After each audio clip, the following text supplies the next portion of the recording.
أعوذ بالله من الشيطان الرجيم. بسم الله الرحمن الرحيم. لا أقسم بهذا البلد وأنت حل بهذا البلد ووالد وما ولد لقد خلقنا الإنسان في كبد أيحسب أن لن يقدر عليه أحد يقول أهلكت مالا لبدا أيحسب أن لم يره أحد ألم نجعل له عينين ولسانا وشفتين وهديناه النجدين فلاقتحم العقبة وما أدراك ما العقبة فك رقبة أو إطعام في يوم ذي مسغبة يتيما ذا مقربة أو مسكينا ذا متربة ثم كان من الذين آمنوا وتواصوا بالصبر وتواصوا بالمرحمة أولئك أصحاب الميمنة والذين كفروا بآياتنا هم أصحاب المشأمة عليهم نار مؤصدة أعوذ بالله من الشيطان الرجيم. بسم الله الرحمن الرحيم. إنما أمره إذا أراد شيئا أن يقول له كن فيكون فسبحان الذي بيده ملكوت كل شيء وإليه ترجعون. صدق الله العظيم. ماشاء اللہ ماشاء اللہ. اللہ جل جلالہ. جی السلام علیکم عبد الحمید بھائی. جی حضور وعلیکم السلام ورحمۃ اللہ وبرکاتہ. صلی اللہ علیہ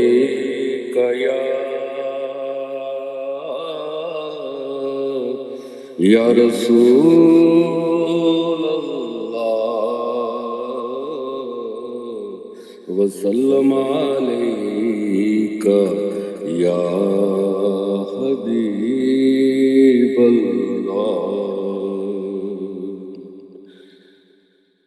ہر خطا پہ کرم سار ہوں میں اے خدایا گناہگار ہوں میں. جان کر بول کر جو کیا ہے وہ جان کر بول کر جو کیا ہے پتا مجھ کو اس کی سزا ہے. مولا تیری چوکٹ پہ سر نہ جھکایا تیری چوکٹ پہ سر نہ جھکایا بس زمانے کو اپنا بنایا. تیری رحمت ہی تو آسرا ہے اے خدایا گناہگار ہوں میں. ہر خطا پہ کرم سار ہوں میں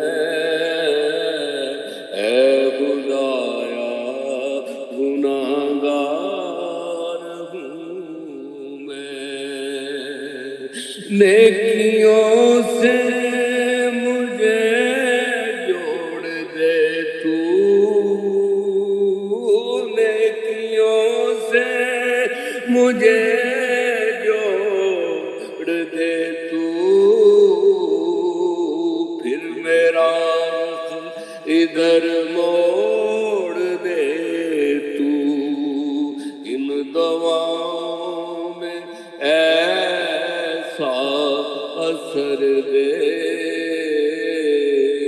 دعاؤں میں ایسا اثر دے، اے خدایا گناہگار ہوں میں، مولا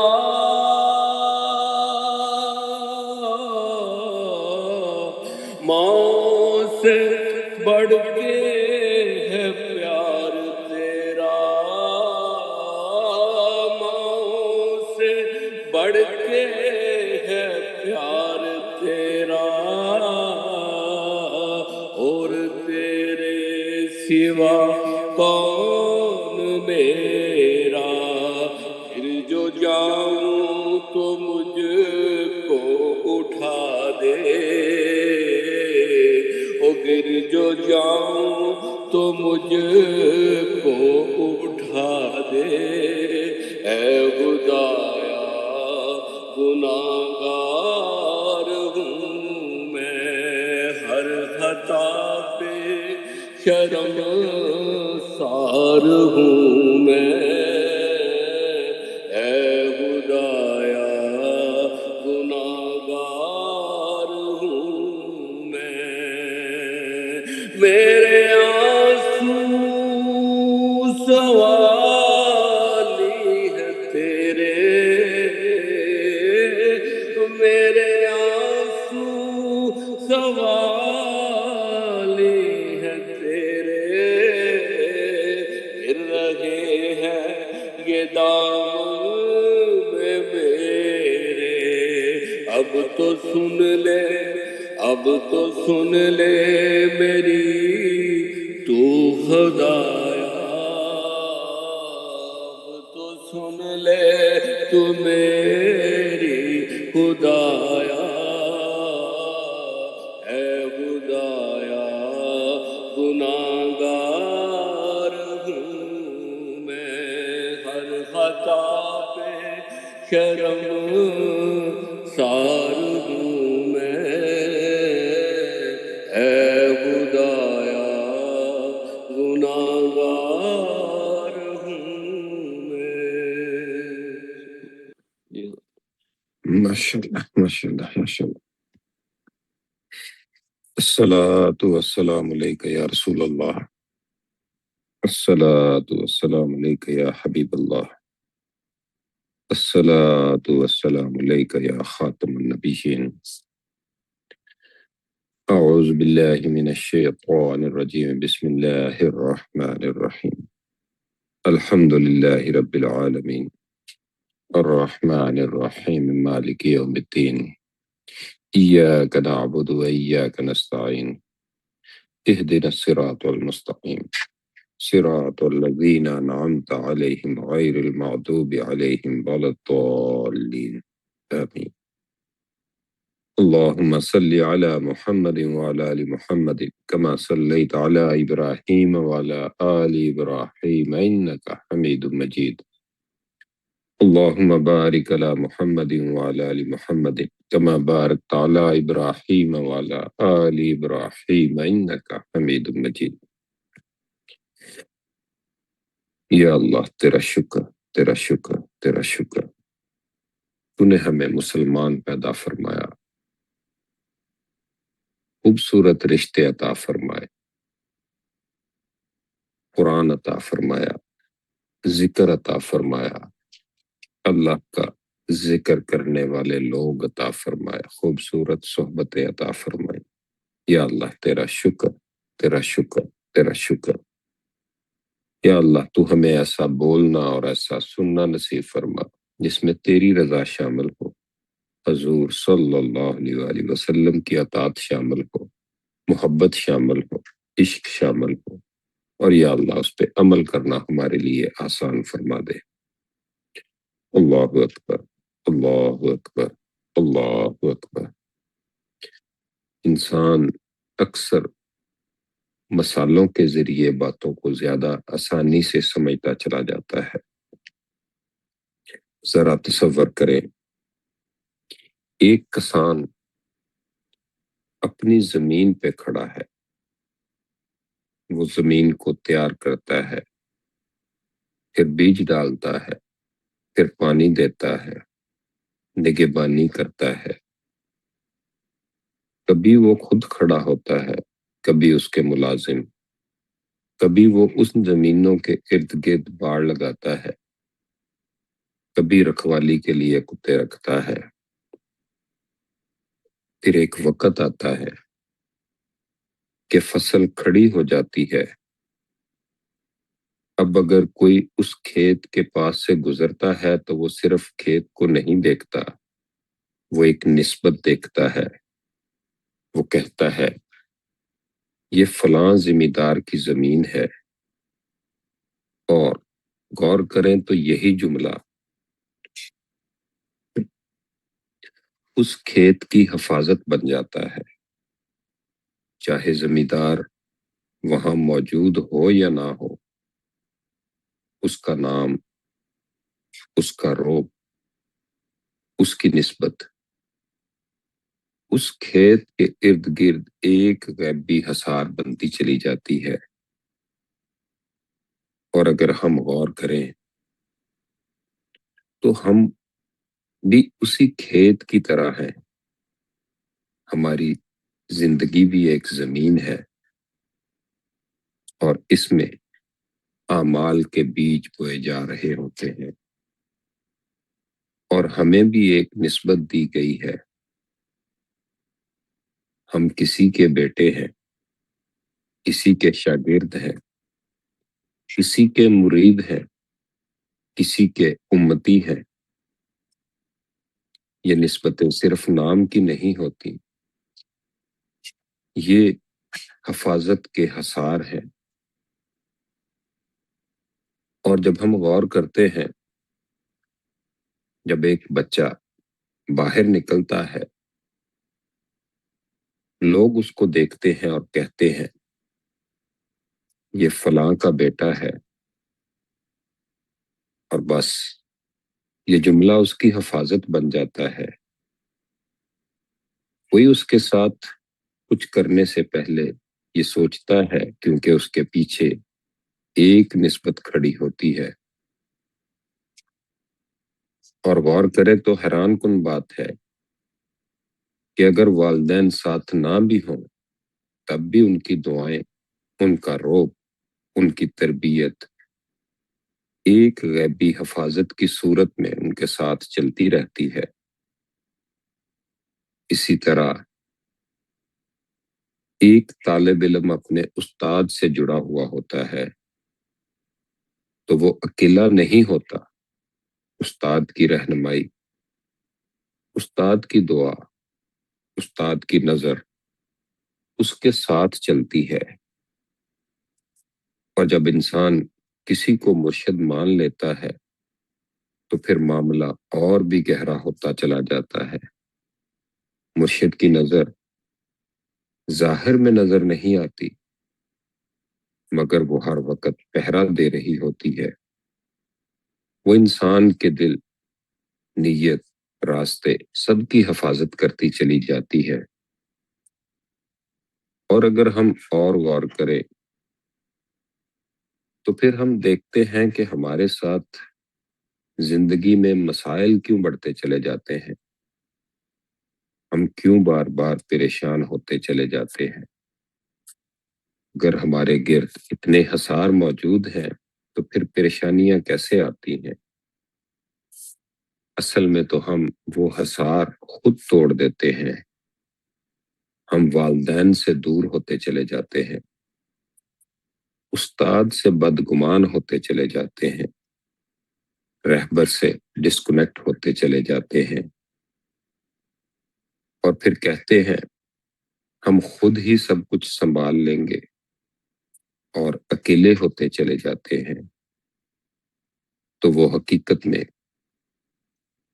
اکیلا ہو جانا، اور جیسے جیسے انسان اکیلا ہوتا چلا جاتا ہے، وہ شیطان کے لیے بڑا آسان شکار ہوتا چلا جاتا ہے، نفس کے لیے بڑا آسان رستہ بنتا چلا جاتا ہے۔ اور مسائل کے لیے وہ ایک بڑا کھلا دروازہ بنتا چلا جاتا ہے، کیونکہ اس کے پاس اب کوئی حصار نہیں رہتا۔ لیکن جب یہ بات انسان کو سمجھ آتی چلی جاتی ہے تو اس کی زندگی بدلتی چلی جاتی ہے۔ وہ پھر یہ سوچتا ہے میرے والدین میری طاقت ہے، میرے استاد میری رہنمائی ہے، میرا مرشد میری حفاظت ہے۔ پھر وہ کیا کرتا ہے؟ وقت دیتا ہے، ادب کرتا ہے، دعا لیتا ہے، تعلق مضبوط کرتا ہے، اور پھر جب یہ نسبتیں مضبوط ہوتی چلی جاتی ہیں، انسان کی زندگی بدلتی چلی جاتی ہے، زرخیز ہوتی چلی جاتی ہے، پھلدار ہوتی چلی جاتی ہے، سکون والی ہوتی چلی جاتی ہے، کیونکہ اب وہ اکیلا نہیں ہوتا، اس کے ساتھ ایک مضبوط حصار ہوتا ہے۔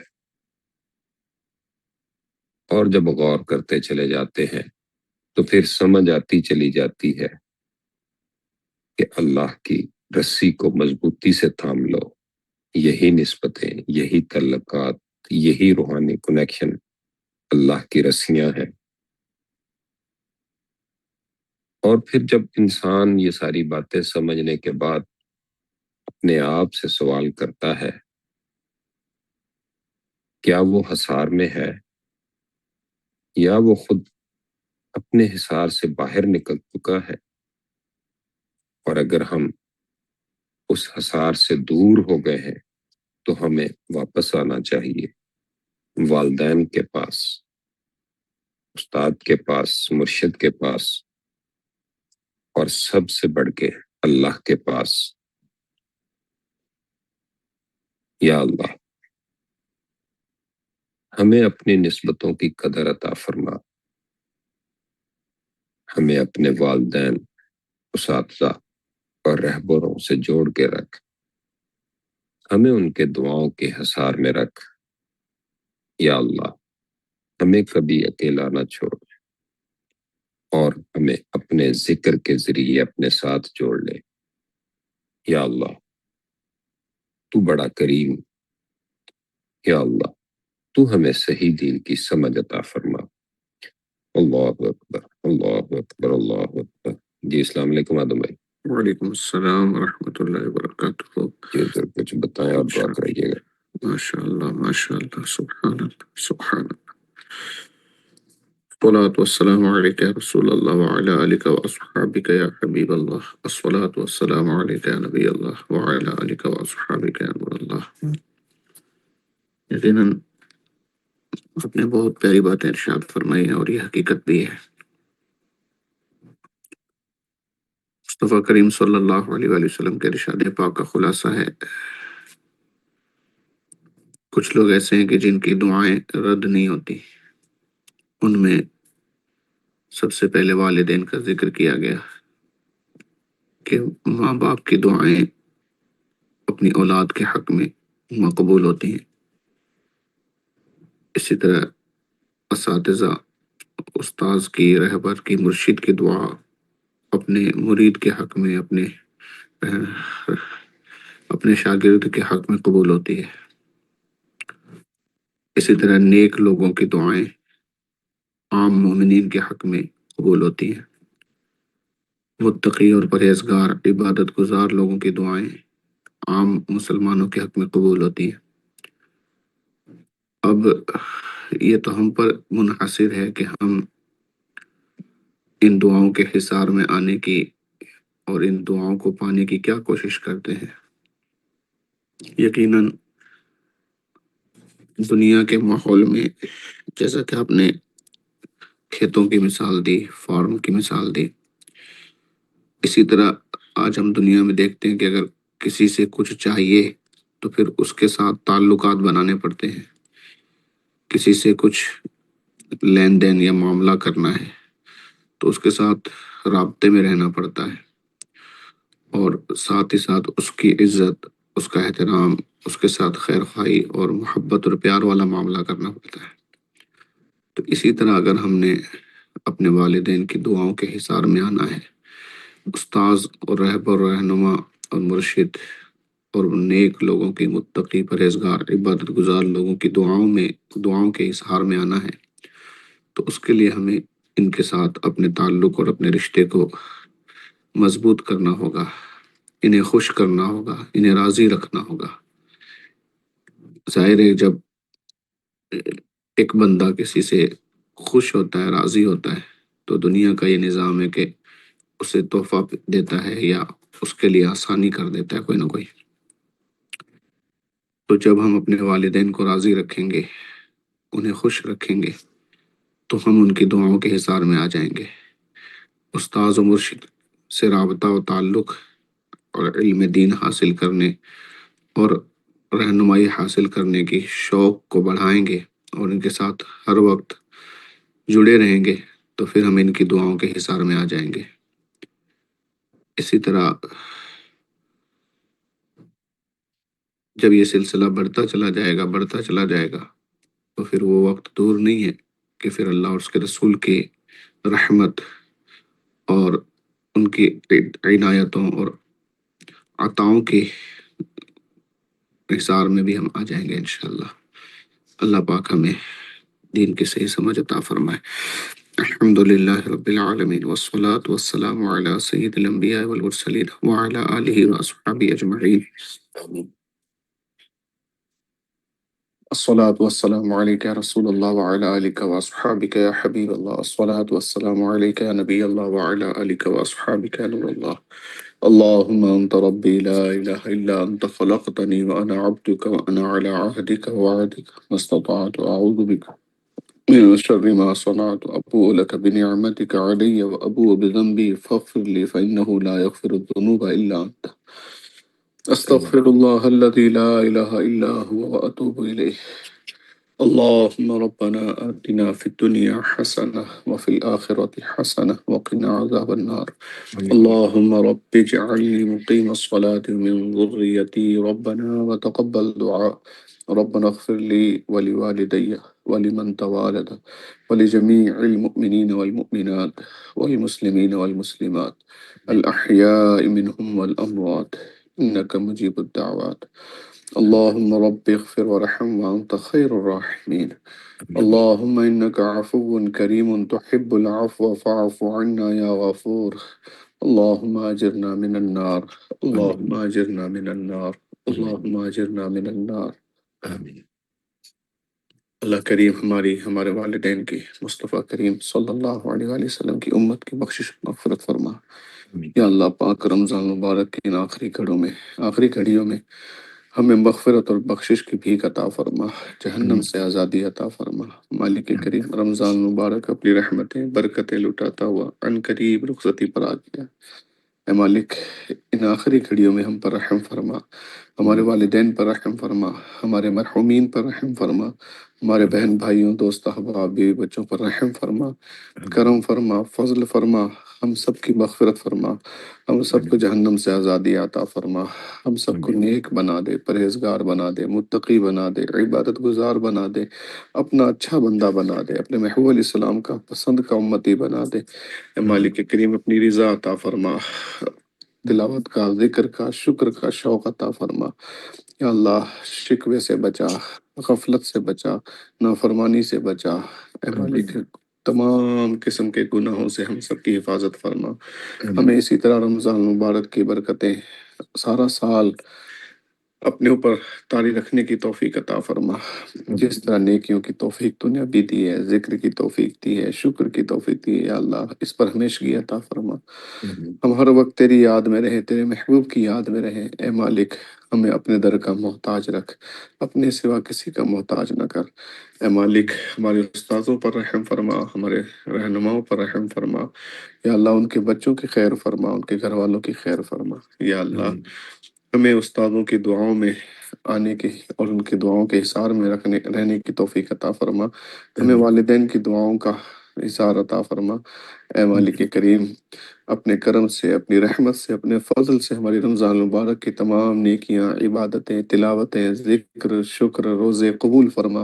اے مالک، جس میں ان میں کوئی غلطیاں، کوتاہیاں، کمیاں، کمزوریاں رہ گئی ہیں تو اپنی رحمت سے معاف فرما، کرم فرما، فضل فرما۔ مالک کریم، ہمیں لیلۃ الجائزہ آنے والی ہے مولا، اس لیلۃ الجائزہ میں ہمیں اپنی رحمت کا، اپنے فضل کا اور اپنی طرف سے بخشش کا انعام عطا فرما، مغفرت کا انعام عطا فرما۔ اے مالک کریم، اس وقت دنیا جہان میں جہاں کہیں تیرے محبوب علیہ السلام کے امتی دکھ میں ہے، تکلیف میں ہے، پریشانی میں ہے، مظلوم ہے، قید میں ہے، جس مشکل میں اللہ پاک سب کے لیے آسانیاں فرما، سب کی مشکلات دور فرما، سب کی بیماریاں دور فرما، سب کی قرضداریاں دور فرما، گھریلو ناچاکیاں دور فرما، بے گناہ قیدیوں کو رہائی عطا فرما۔ یا اللہ، جس خطے میں مسلمان تکلیف میں ہیں، دکھ میں، مولا ان پر رحم فرما، ان کی مدد فرما، مددگار پیدا فرما۔ اللهم ربنا تقبل منا إنك أنت السميع العليم وتب علينا إنك أنت التواب الرحيم، وصلى الله على محمد وعلى آله وأصحابه أجمعين برحمتك يا أرحم الراحمين، لا إله إلا الله محمد رسول الله صلى الله عليه وآله وسلم۔